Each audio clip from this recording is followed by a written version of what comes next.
Hey guys, Matt here. We're back with a brand new stake battle video. It's been a while since our last one, but we have the man, the myth, the legend, Jay Yeti Redding.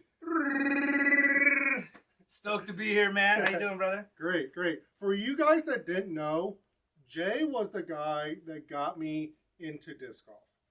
Do you remember when you first took me out to disc golf? Yeah, go play? You probably know the year better than me, but my little brother, of course, was very asphyxiated on what I was up to, and then we got him some discs, and he got his friends, best friends some discs. Next thing you know, you guys are out competing against each other a little bit, and yeah. So the way I remember it was, you guys wanted to check out a new course. It was Geneseo Park, Richmond Hill, and you took us out to go play. I remember. It was 1998 is when they first introduced us to disc golf. But actually, I knew Jay before he even played disc golf. I actually was best friends with his brother growing up, and my first memory of Jay was you were playing football. You and I, my best friend's dad took us out to go watch one of your games. Do you remember the first time you met me? Well, it was after. Was it after the game? Yeah, it was after the game. Yeah, it was after the game, and everybody got all the families were invited out onto the field, and it was very exciting to see. Obviously any juniors, but of course my brother and his best friend coming to watch the play. Yeah, super cool. That was fun. All right, Jay. So what we got going on here is we have 3 different steaks. So this is actually something new. Jay brought his own steak seasoning and prepared his own steak. So it's the first time here, so he's going to know which one's his. It's pretty obvious, but we have 3 different steaks. We're going to try the first ones, or the first one. This will be the first one, this will be the second, and this will be the third. So let's go ahead and dive into these steaks. Ooh, baby. Well, first of all, I'm going to say that you've got a beautiful medium rare going here. Yeah, I've had some practice. I frankly eat steak almost every night, so it's. I can't blame you. And you've chosen correctly as far as I'm concerned. I mean, the ribeye is the ultimate cut of steak. I mean, it is marbleized. I always say, everybody's like, oh, then that, a lot of people are like, that steak has a lot of fat in it. It's like, well, welcome to culinary expertise, right? I mean, fat is flavor. So this is not lacking any of that. That's for darn sure. So, Jay, you're clearly a legend of the sport, PDGA Hall of Famer. You've done so much for the sport, from being a player, multiple world champion with the putting championship, doubles championship, doubles world championship. What do you think is your greatest accomplishment? I have to chew this because my wife lately has been saying I talk way too often with food in my mouth. Thanks, Jazz. That's a good bite right there. Well, I mean, my greatest accomplishment in disc golf is pretty obvious, I feel. I mean, I've done a lot of great things on the course. As somebody that had broken knees getting into the game at 30 years old, which is now going to be unheard of. Right. It's going to be unheard of. My long game was never there, so I concentrated on the short game, and I did well. 121 professional victories to date, but starting the Edge program, so the educational disc golf experience. In fact, next year will be our 20th year of doing Edge. Yeah, so we're super stoked. For those of you who don't know, it's a 501c3 national nonprofit organization. Our entire premise is to introduce disc golf into schools, youth programs, camps, YMCAs, boys and girls clubs. I mean, you name it. Anybody that wants to start disc golf, we've got age appropriate, created some really nice lightweight discs with Innova Champion. Now we've got Prodigy and Discraft involved, a bunch of other great companies, and we've introduced disc golf to, I can say this proudly, millions of kids. I mean, that's got to be easily my best accomplishment. That's awesome. Yeah, you have so many accomplishments. It could be any one of your world championships. It could be the courses you put in, but to be able to give back to disc golf is awesome. 100%. I'll give you one playing though, because I'm very proud of this one too. In 2008, Des Redding, my wife, we got into the game together. We discovered it together. In fact, we were, Division I college athletes, and we played disc golf as a study break and just, played with a Frisbee, didn't take it serious at all. In fact, those of you that don't know, Juliana Korver actually went to Northern Iowa as well. So shout out to the Panthers, the winningest university in the entire world. And Des went there, and I went there, and a bunch of other amazing disc golfers went there as well. And, I think we may have made fun of Juliana and her group that were actually serious with bags and stuff, because we had one single disc, and, we were doing really well and birdieing, and be like, man, why do those people need all those discs in that bag? But, that was because it was Tourist Park, put in 1978, super tiny course. We never went over to Waterloo. That's where the big course was. But my proudest accomplishment there, though, is winning, 3 mixed doubles world championships with my wife. But 2008 comes to mind, especially because, first round is best shot.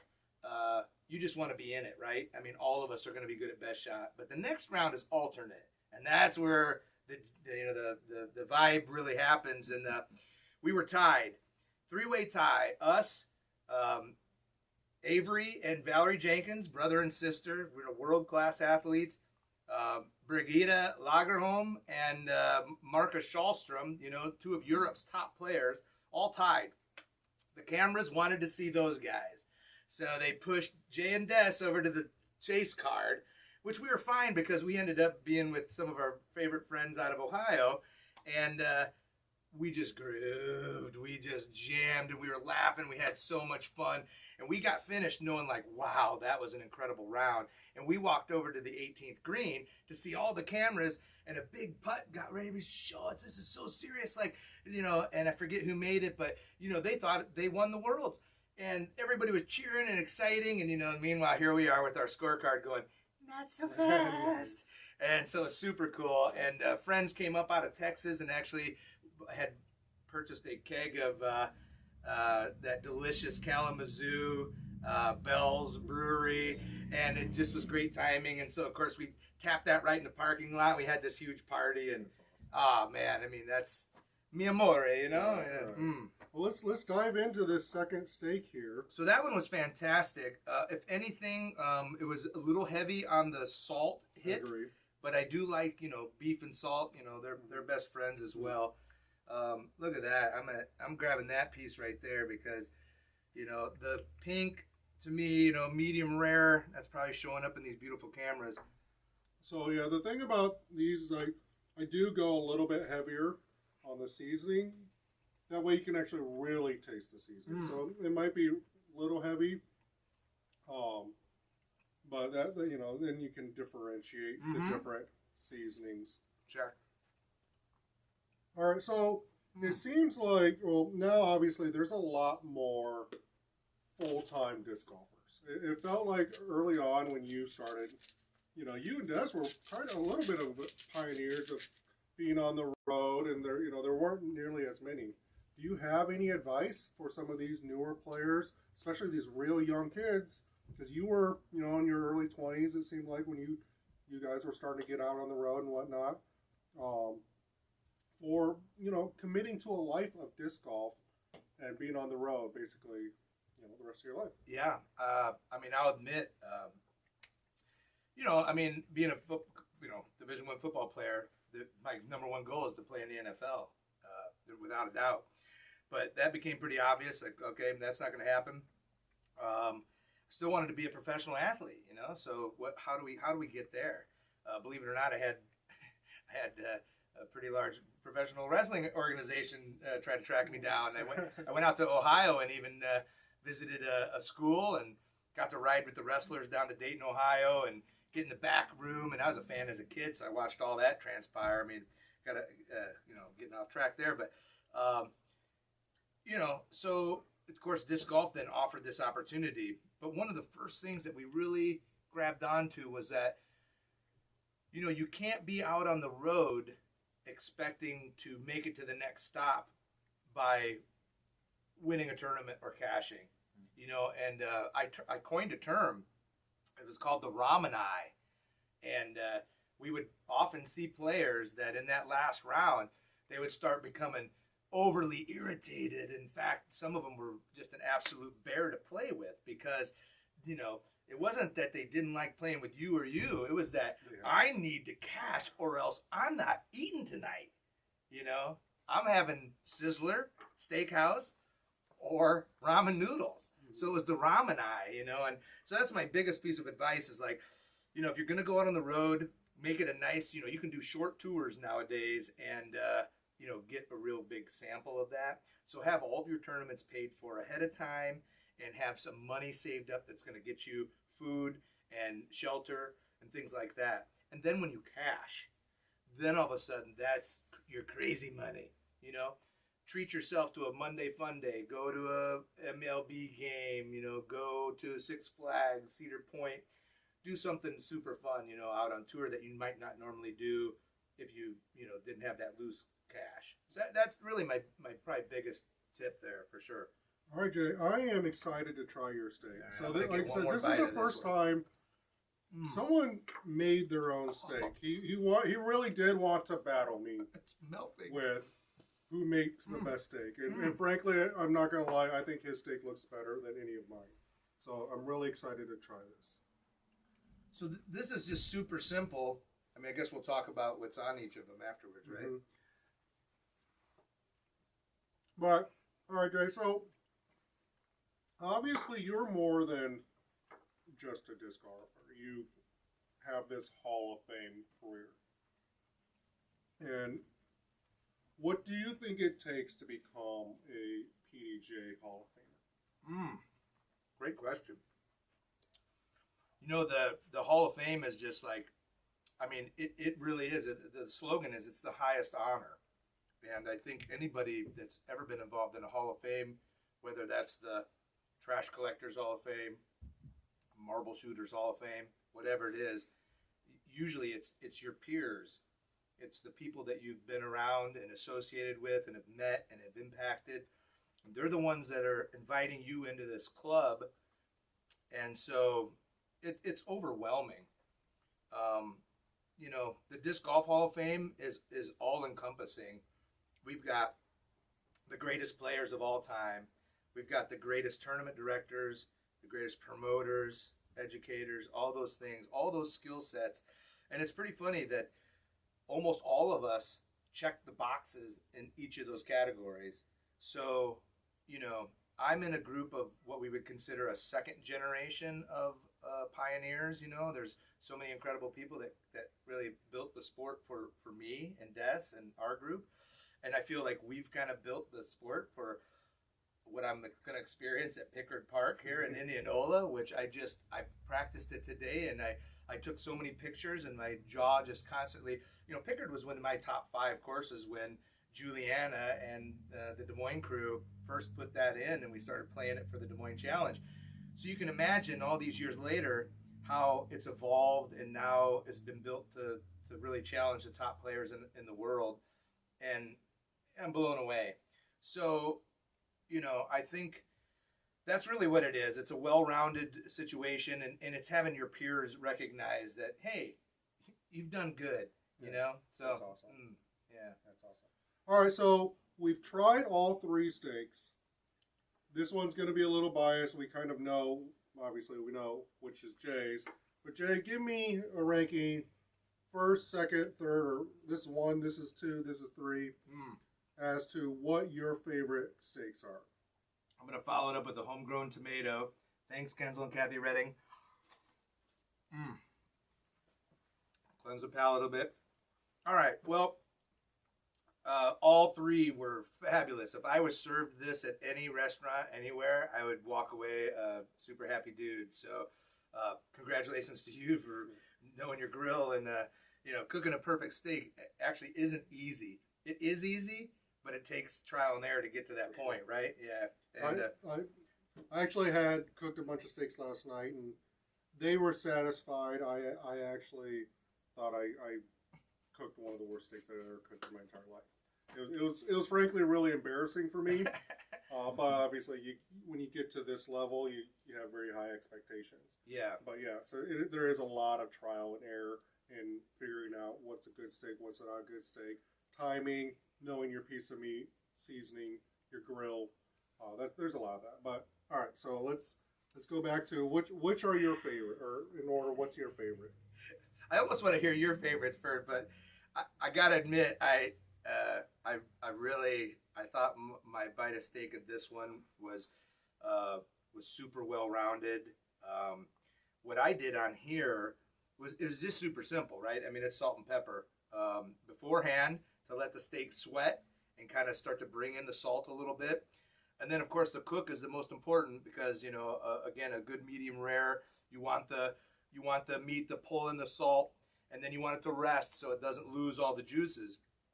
But the finishing part of it, when it rests, this is a very integral part to kind of finish the steak, whether you use some kind of a finishing salt. There's some really good truffle salts and some volcanic salts that I think are incredible to finish it. But today I finished it a little bit old-fashioned.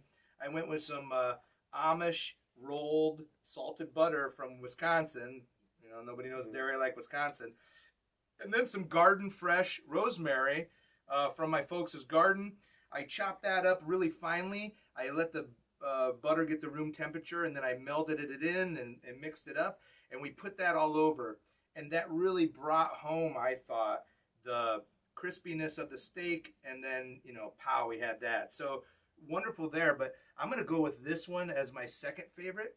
Even though the salt hit me hard first, I really thought that there was a really delicious blend of seasoning that started to come out as the meat got, kind of ground up in my mouth. So this one, salty hit front, and then lots of pleasure chewing around and bouncing around my mouth.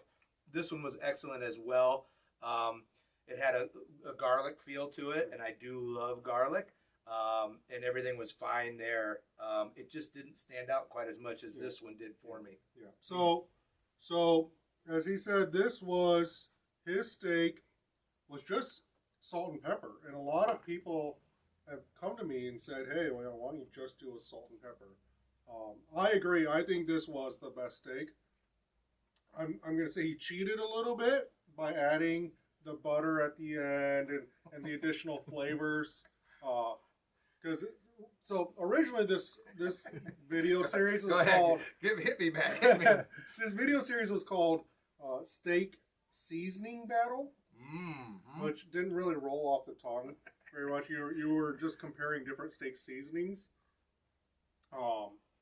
But no, I agree. This one was delicious, and it's probably something I need to start incorporating more. For me, and I know what these other two are, I do like the second or the middle one the best, or compared to this one, I guess, because of that additional garlic flavor. I really felt like the first one was a little too salty. I like a lot of salt. I'm typically the type of person that adds salt to everything. But for me, I felt the salt was a little heavy. So this first steak seasoning was Texas Rubs 210 seasoning. I bought this actually when I came down and visited you this winter. Boy, we had some good barbecue together. We had the best barbecue I've ever had in my entire life. Unbelievable. But I just went to an HEB, went through all of their steak seasonings, and just bought as much as I could, and just trying out a bunch of different Texas. I love it. Steak seasonings. So 210 is the Houston area code. All right. Yeah. All right. So this is the one this is the Ultimate Steak and Roast Rub, which is my personal favorite steak seasoning. So we have this in all of our steak battle videos. So this is kind of the control test. Interesting. And then obviously we know Jay's. So anyway, this was Season 4, Episode 4 with Jay Yeti Redding. I'm super excited to have him here. I've known Jay for a very, very long time. This has been awesome to have him. So tomorrow we have another steak battle video. We have Gavin Rathbun and we have Paul Ulibarri. that will be here. So tune in for that. Again, about 7:45-ish. It really just depends when the steaks finish. But 7:45, we'll be back tomorrow. This is on my personal page, but then we are recording this, and they will go up on the Titan Disc Golf YouTube page. So be on the lookout for those. All right, thanks, guys. See you next time. Thanks, Matty. Yeah, that was thanks. a ton of fun. Let's finish these steaks Yeah, off. What do you think? Let's dive in. Sweet Yeti fire, you think? A bite, a dab of that? Let's try that.